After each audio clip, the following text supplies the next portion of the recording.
السلام عليكم ورحمة الله وأهلا بيكم معايا وحلقة جديدة من حلقات مطبخ لومي لومة. كل سنة وانتوا طيبين. أنا عارفة ان انتوا زعلانين مني علشان أنا مقصرة بصراحة قوي في الشغل في القناة دي، بس غصب عني. انتوا أكيد طبعا عرفتوا الفترة الطويلة اللي عدت عليا دي كلها أحداث، واللي تعبان واللي عمل عملية واللي اتجبست واللي عملت عملية في عينيها. فالحمد لله على كل شيء، ربنا المستعان.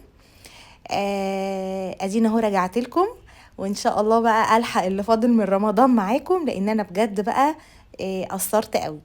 المهم النهارده هعمل معاكم الفطار بتاعي. زي ما انتم شايفين كده انا دخلت المطبخ وبدات اجهز الخضار بتاعي. غسلت الكوسه وبغسل دلوقتي بنجر علشان اسلقه واعمل سلطه بنجر. نقول المنيو كده بسرعة. المنيو بتاعنا النهاردة هعمل كوسة بالبشاميل، مسقعة بالبشاميل، وسلطة بنجر، وطاجن رز معمر او طاجن رز في الفرن مدسوس، يعني سموه زي ما تسموه، زي ما تسموه. الكوسة بتاعتي ايه؟ بغسلها، اديها غسلة حلوة كده تحت المية. واهم حاجة يا جماعة، الخضار لازم لما يتجاب يتغسل حلو قوي ويتنقع في شوية مية وخل، وبعدين يتشطف تاني من المية والخل، لان الجو دلوقتي مش مضمون. ف الواحد لازم يبقى ضامن الحاجة اللي بيعملها كويس قوي قبل ما يشتغل فيها. هنا بعد ما غسلت الكوسة وكنت نقعاها في الاول في شوية مية وخل، شلت بقى الطربوش اللي بيبقى فوق ده، وبعدين بدأت اقطعها كده بالطول. تمام، مش هقطعها بقى مكعبات ولا دواير ولا طرنشات ولا اي حاجة، هقطعها بالطول. خلاص. الكوسة بقى هاتيها زي ما انت عايزة، تجيبيها صغيرة تجيبيها كبيرة براحتك، يعني كده كده هتتقطع. يعني ما تصعبهاش على نفسك. طيب، قبل ما نبدأ الفيديو ما تنسونيش في اللايك والشير. اللايك بتاعكم ده هو اللي بيشجعني بصراحة، رغم ان انا عارفة ان انتم مخاصميني، بس انا بصالحكم اهو النهاردة بالفيديو ده. لايك بقى يا قمر، وقولي لي بتتفرجي عليا من انهي بلد. الناس اللي كانت بتسأل على الحاج، الحمد لله الحاج بدأ يتحسن وصحته بدأت تبقى تمام، بس في شوية مشاكل كده في السكر بنحاول نظبطها بقى اليومين دول. ادعوا له يا جماعة. هنا بقى بعد ما قطعت الكوسة هسيبها على جنب، وهبتدي اقطع البدنجان، اجهز كده الخضار بتاعي كله علشان ايه؟ يبقى الحاجة سهلة كده معايا وما تاخدش معايا وقت طويل. البدنجان انا جايباه اللي هو كوبي بس طويل، اللي هي بدنجانات طويلة، معرفش اسمها ايه، مش عرايس. انا اعرف ان العرايس ده التاني اللي احنا بنملحه. بصوا هنا بقى معايا حوالي ربع كيلو فلفل رومي، قلت اقطعه بقى كده شويه، لان انا هعمل كمان، نسيت اقول لكم، هعمل صينيه جلاش بخلطه البيتزا والجبنه الموتزاريلا. انا النهارده يا جماعه بعمل اكل يومين، لان انا بكره عندي مشاوير كتير ومش فاضيه. الحاج بكره عنده متابعه عند الدكتور في المستشفى، وانا المفروض هروح معاه، فعايزه يبقى عندي اكل بقى بكره، ما ارجعش ابقى لسه محتاره وعايزه اقف اعمل فطار. فان شاء الله انا بعمل النهارده كميه الاكل دي علشان تزيد عندي بكره، يا دوب اسخنها بس ونفطر بيها ان شاء الله. البدنجان زي ما انتم شايفين بعد ما غسلته قشرته، هقطعه برضو زي الكوسه كده، هقطعه بالطول مش دواير. تمام. طيب هعمل ايه؟ بصوا ده السمك بقى اللي انا قطعته، يا دوب سنتي كده، تخلي السمك بتاع البدنجانيه سنتي واحد بس. هغسله بقى، اديله شطفه كده واحط عليه ميه وشويه ملح عشان ما يسودش. تمام. اي الملح اهو، معلقتين ملح، وهو كده ايه في الميه. هسيبه وابتدي بقى اروح على البوتاجاز علشان اعمل الصلصه اللي انا هستخدمها مع الكوسه ومع المسقعه. ادي البنجر اهو على النار، من وقت للتاني كده بختبره بالشوكه اشوفه استوى ولا لسه. والبنجر من الحاجات الرزله يعني بصراحه، اللي بتاخد وقت على النار. فانا بقى بحطه اول حاجه على النار، وبفضل ان انا اعملها، يعني اعمل السلطه دي قبلها بيوم لما بيكون عندي عزومه بالذات. بصوا هنا بقى حطيت شويه زيت، مش كتير، وده زيت ذرة، وحطيت عليه حوالي راس توم كده فرمتها. ولما التوم اخد اللون الذهبي نزلت عليه بمعلقتين من معجون الصلصة الجاهزة. خلاص. هشوح كده شوية، ريحة التوم كانت حلوة قوي. وبعدين هنزل بحوالي كوباية ونص مية سخنة. من الكتل. وهنا عندي كيس صلصة من اللي انا كنت مفرزاه معاكم قبل رمضان، طلعته، ده كيس صغنن مع شوية الصلصة والثوم، وهحط بقى حبة ملح وفلفل اسود وشوية بهارات 7 بهارات، وهقلب بقى الصلصة بتاعتي دي واسيبها تتسبك بقى مع بعضها كده. هي اصلا الطماطم كانت متسبكة، يعني هي ما خدتش معايا وقت خالص على النار. يعني عايزة اقول لكم ان الحاجة لما بتتفرز بتسهل كتير قوي علينا. يعني انا يا دوب بس دوبت كيس الصلصة الصغير ده مع شوية المية اللي انا نزلتهم. وادي العصاج كمان عندي كان جاهز في الفريزر، طلعت طبقين وهبتدي اسخنهم كده شوية بس على النار. بصوا لون السمنة عامل ازاي، طبعا انا كنت مفرزاه من قبل رمضان فالسمنة متجمدة معاه. ما حطيتش اي مادة دهنية تانية، لان هي دلوقتي لما اللحمة بتاعتي هتفك هتنزل الدهون اللي فيها. بصوا اهي فكت معايا خالص اهي، يا دوب انا طلعتها من شوية بس فكت، وبعدين ايه كملتها كده على النار. طبعا البنجر اهو بيتسلق والطماطم هنا بتتسبك، وجبت شوية فلفل الوان برضو من اللي كنت مفرزاها، وده شوية فلفل اخضر من اللي انا لسه مقطعاهم. وهبتدي ايه اقلب كل ده مع بعضه، لان انا لما شلت العصاج ما شلتهوش مع الفلفل الالوان. يعني قلت بقى وقتها بقى انا احط له حبه، احط حبه مش حبه خلاص. فهنا حطيت شويه من الفلفل الالوان مع العصاج، وهقلبهم بقى واشوحهم كده مع بعض، الفلفل يدبل سيكه كده. هنا بختبر برضو البنجر، لقيته محتاج ميه. البنجر بقى لازم لو هتزودي ميه تزودي ميه بتغلي، ما ينفعش تزودي ميه من الحنفيه، مش هيستوي في سنته. لكن ميه من الكتل هيغلي معاكي بسرعه وهيستوي قوام. طيب هنا بقى هبتدي اخد معلقتين من الصلصه احطها على العصاج، واقلب بقى كده كويس. ريحته كانت تجنن بجد، كانت قلب البيت. طيب هنا بقى اشيل الطماطم عشان اتسبكت، وانقل بقى ايه الطاسه الناحيه التانية، واظبط بقى ايه بدل الحلل ما هي ملزقه في بعض كده ايه وعامله زحمه، اوسع لنفسي يعني. هنا تقريبا كده العصاج خلص، وهحط بقى الحله اللي انا سوري الطاسه اللي هشتغل فيها على طول صينيه الكوسه بالبشاميل. هحط هنا نص كميه العصاج اللي انا عملتها معاكم دلوقتي، واجيب الكوسه اللي انا مقطعاها وسايباها من شويه، وهبتدي بقى اقلبهم مع بعض كده ني في ني. يعني مش هعمل اي حاجه في الكوسه، زي ما هي كده نزلت بيها على العصاج، وهديها تقلبتين واهدي بقى النار عليها واغطي.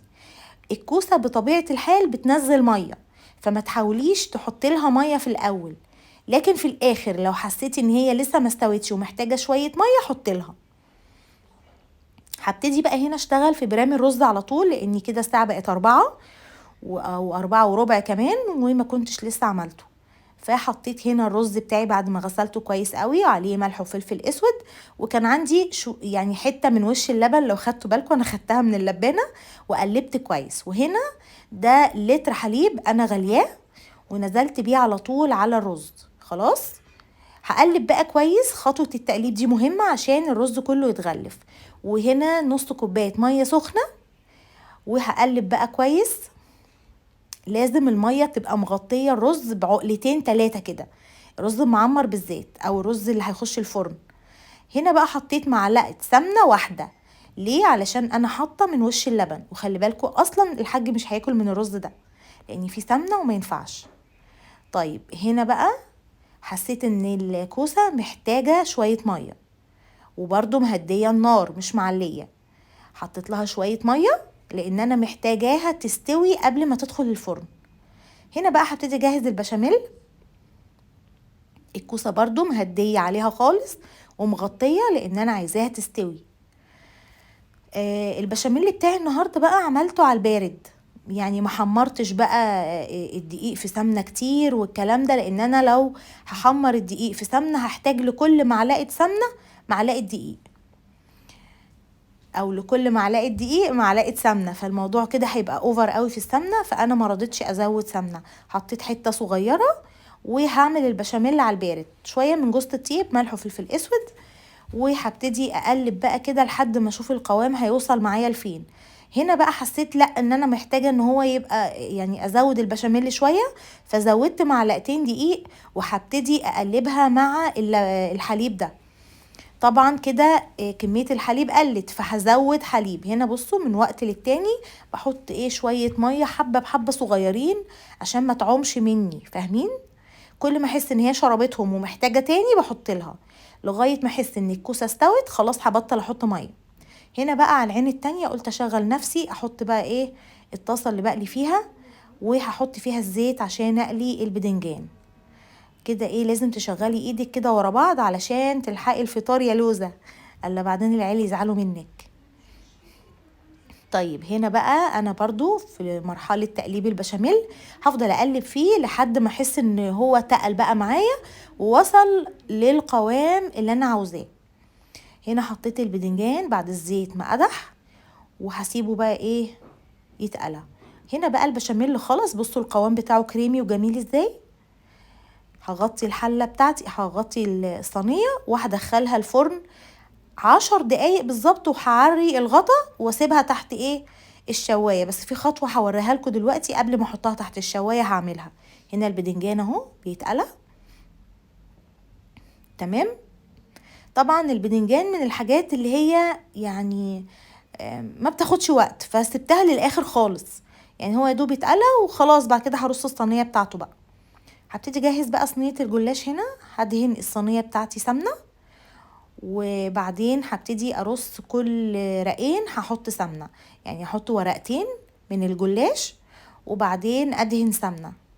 هنا حطيت 3، معلش اول دور طلع معايا 3 مش مشكلة خالص. احط بقى سمنة، ولاحظوا ان انا مش بزود سمنة خالص، لاني بجد احنا وزننا زايد اليومين دول كلنا، انا وتقى تمني بتزيد كمان. يعني ما شاء الله ما بقولش حاجة، بس يعني لا، زيادة الوزن دي مش حلوة. يعني انا نفسي بتعب بجد، ظهري بيوجعني، انتوا عارفين ان انا عندي مشاكل في ظهري اصلا، ومش دايما معايا حد بيساعدني، مفيش حد مستديم معايا، فالموضوع بيبقى صعب. بتبقى كمان رجلها متجبسة، وتمني بيبقى عندها دروس، فربنا المستعان كل حاجة بتبقى على دماغي يعني. فبجد انا فعلا محتاجة اخس خالص، لان انا وزني زاد قوي اليومين دول.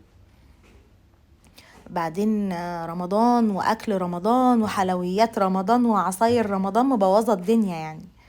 الحمد لله ان شاء الله. بصوا انا ناوية يعني بعد كحك العيد ان عشنا يعني وكان لنا عمر، بعد ما ناكله ابتدي اعمل دايت بقى. يعني دايت ورياضة ودايت بعد ما ناكل الكحك بتاع العيد، ما انا مش هقدر اقاومه. الحمد لله. هنا بقى رصيت نص كمية الجلاش زي ما شفتوا، وحطيت البسطرمة، وحطيت عليها شوية من الفلفل اللي انا قطعته معاكم، شوية من الزيتون الحلق، وادي الجبنة الموتزاريلا. كل ما تزودي جبنة كل ما الجلاش طلع حلو. يعني انا ولادي بيعشقوا الجبنة الموتزاريلا دي في اي اكل. هنا طلعت صينية الكوسة بالبشاميل من الفرن، وهبتدي احط على وشها شوية من الجبنة الموتزاريلا، وهدخلها تحت الشوايه يا دوب تاخد وش بس، وهوريكم شكلها هيبقى عامل ازاي. بجد كان طعمها حلو قوي قوي قوي، وكانت خفيفه ومش تقيله، بسبب ان انا ما حمرتش الكوسه في الاول، وبسبب ان انا ما حمرتش البشاميل كمان، فالموضوع كله ني في ني كده، كانت سهله يعني. هحط شويه من الفلفل الالوان، الفلفل ده انا مفرزاه في الفريزر، وطلعته قلت يدي شوية لون وحيوية كده للصينية. لقيت لونها مطفي كده ومش عاجبني، قلت اما نعنشها بشوية فلفل الوان كمان. هزود بقى شوية من الجبنة، وبعدين هبتدي ارص باقي الجلاش، باقي الكمية بتاعت الجلاش. وبعدين ايوه كده نفرد بقى الورقة ونعدلها. وبعدين يا جماعة هجيب السكينة بتاعتي وابتدي بصوا شكل الصينية بتاعت الكوسة تحفة، يعني شكلها مغري جدا يعني. كده تمام، الكوسة بتاعتي خلصت. وعلى فكرة كنت طلعت الرز كمان، مش عارفة ازاي ما انتوا ما شفتوهوش. المهم بمسح بقى الرخامة مكان برام الرز كان عامل علامة كده. بصي بقى لما تبقى ايدك في الحاجة اول باول بعد الفطار ما بتلاقيش عندك شغل كتير. يعني انا اللي بتساعدني بعد الفطار الغسالة الفول اوتوماتيك، بصراحة برمي فيها كل الرفايع، واي حاجة تانية هتتغسل سواء حلة طاسة مش عارفة ملهاش مكان في الغسالة او ما بتخشش الغسالة اصلا، بغسلهم على ايدي وكده شكرا. ويا دوب هو تنظيف الرخامات والبوتاجاز. بصوا بقى عملت جبت كوبايه من الحليب وحطيت عليها باقي كميه السمنه، لان انا اصلا ما زودتش سمنه ما بين الرقات زي ما شفتوا كده، بس حطيت باقي السمنه على الحليب وشويه ملح وفلفل اسود وحطيتهم على النار يسخنوا. هنا بقى بعد ما قطعت الجلاش هنزل بالحليب اللي انا سخنته زي ما شفتوا كده وعلى الفرن مباشرة. ما ينفعش ابدا تحطي الحليب بتاعك وبعدين تسيبي الرقاق بره او الجلاش بره، هيبوش منك وهيبقى معجن. لكن اول ما تحطي السائل دخلي الفرن على طول. او في فكرة كمان، ممكن تدخلي الصينية من غير اي سوائل، وقرب ما تيجي تحمر تطلعي الصينية وتسقيها بكوباية الحليب دي وتدخليها تاني. الاتنين الطريقتين ينفعوا والطريقتين حلوين. هزود بقى فوق الوش شوية الفلفل دول يدوا شكل كده وشوية جبنة موتزاريلا، ودخلت الصينية الفرن. هبتدي اجهز صينية المسقعة علشان احطها مع صينية الجلاش في الفرن، يبقى كده فطاري خلاص.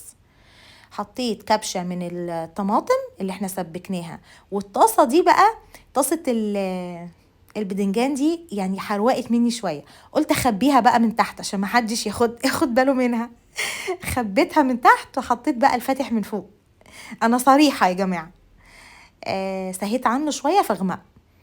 هنا بقى هحط اللحمة، بقيت اللحمة المعصجة لو تفتكروا انا خدت نصها للكوسة ودي النص التاني هاخده للصينية بتاعة البدنجان او مسقعة بالبشاميل.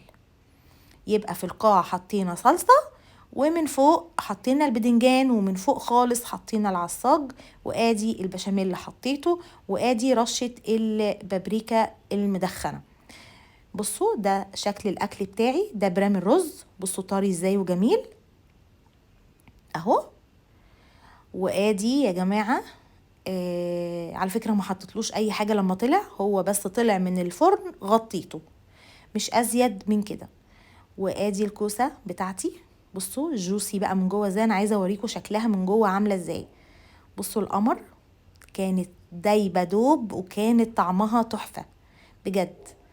وادي البدنجان بالبشاميل، اكلي النهاردة ابيض فابيض اهو، كان برضو طعمه رائع.